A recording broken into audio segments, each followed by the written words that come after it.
Bismillahirrahmanirrahim. Assalamualaikum warahmatullahi wabarakatuh.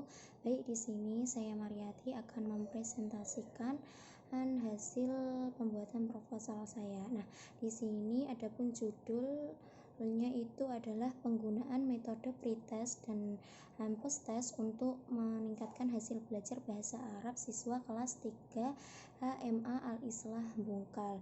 Untuk latar belakang masalahnya sendiri ini berawal dari hasil observasi yang peneliti lakukan di MA Al-Islah Bungkal, tepatnya di kelas 3. Nah, di sini ditemui masih banyak peserta didik yang hanya sekedar mengikuti pelajaran bahasa Arab tanpa mau untuk memahami dan mengingat materi bahasa Arab itu sendiri.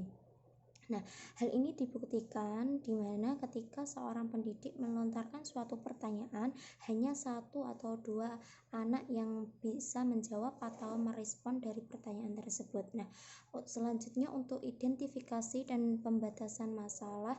Yang pertama, identifikasi masalah di sini ada 3. Yang pertama, rendahnya hasil belajar bahasa Arab karena rendahnya minat belajar bahasa Arab peserta didik. Kemudian yang kedua, rendahnya hasil belajar bahasa Arab karena kurangnya antusias peserta didik dalam memahami materi pelajaran bahasa Arab itu sendiri.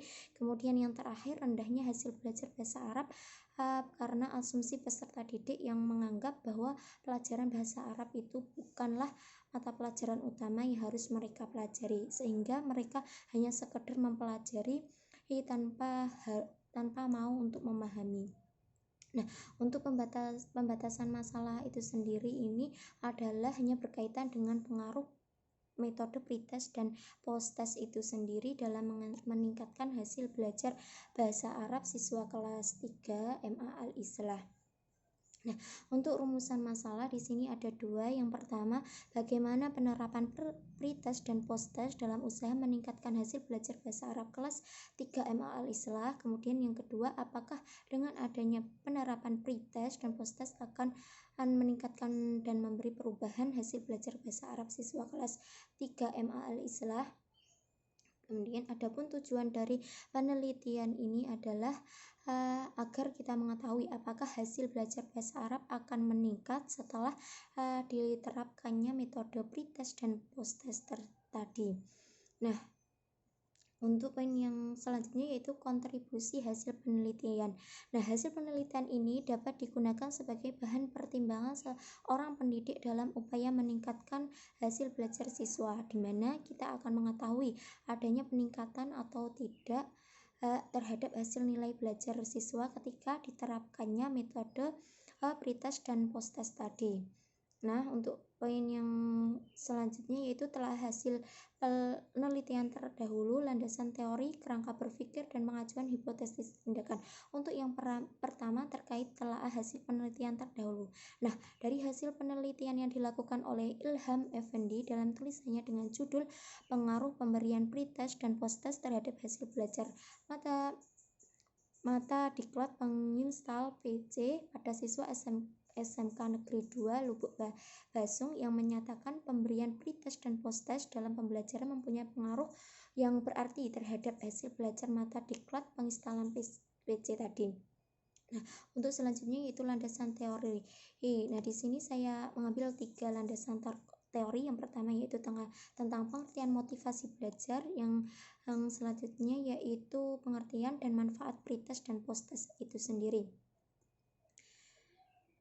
Nah, untuk kerangka berpikir, pretest dan posttest adalah suatu kegiatan evaluasi yang dilakukan oleh seorang pendidik untuk memperoleh informasi tentang pengetahuan, kemampuan, bakat, dan kepribadian peserta didik dengan memberikan seperangkat pertanyaan atau tugas yang direncanakan dengan memiliki ketentuan atau jawaban yang dianggap benar dan baik itu secara tertulis maupun lisan. Nah, dengan adanya pretest dan posttest akan meningkatkan peserta didik dalam belajar memahami materi bahasa Arab dan tidak hanya sekedar belajar, sehingga ketika mereka ditanya materi oleh seorang pendidik, mereka dapat menjawabnya dengan benar dan tepat.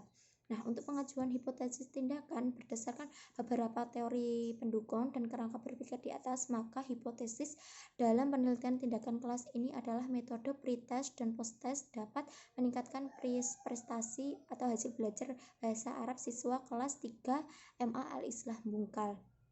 Nah, untuk metode penelitian yang pertama objek tindakan kelas. Nah, objek tindakan kelas yang menjadi objek tindakan kelas di sini yaitu penempatan yaitu model pretest dan posttest dalam pembelajaran bahasa Arab kelas 3 MA al-Islah Bungkal. Dan untuk setting subjek penelitian tindakan kelas di sini adalah siswa kelas 3 MA al-Islah Bungkal itu sendiri.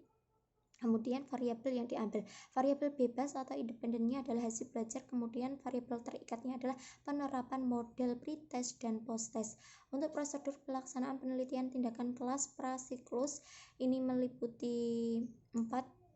Yang pertama yaitu perencanaan yang meliputi membuat tujuan instruksional, kemudian membuat RPP, menyusun pretest dan posttest, kemudian memilih materi pembelajaran dan mendesain pedoman observasi sistematis bagi kerja guru selama pelaksanaan tindakan. Kemudian yang kedua yaitu pelaksanaan yang meliputi melaksanakan absensi siswa, melaksanakan tes kepada pretest kepada siswa, kemudian analisis pretest terhadap siswa untuk mengukur sejauh mana materi telah dikuasai sebelumnya, dan memberikan pengarahan kepada siswa tentang operasional terkait pembelajaran bahasa Arab, dan selanjutnya guru mengadakan posttest. Untuk yang ketiga yaitu pengamatan.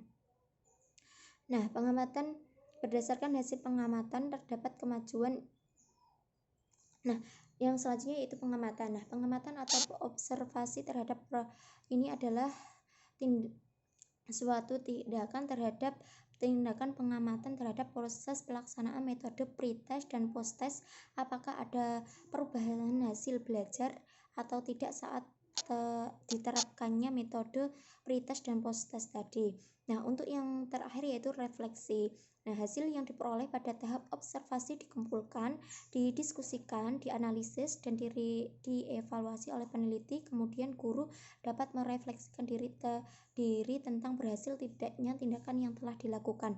Nah, faktor-faktor pendukung penghambat dari aspek internal dan eksternal guru dan siswa. Kemudian untuk siklus berikutnya diadakan perbaikan bila mana perlu secara kualitas dan kuantitas berdasarkan hasil evaluasi dan refleksi. Nah, mungkin itu presentasi dari saya, kurang dan lebihnya mohon maaf. Wassalamualaikum warahmatullahi wabarakatuh.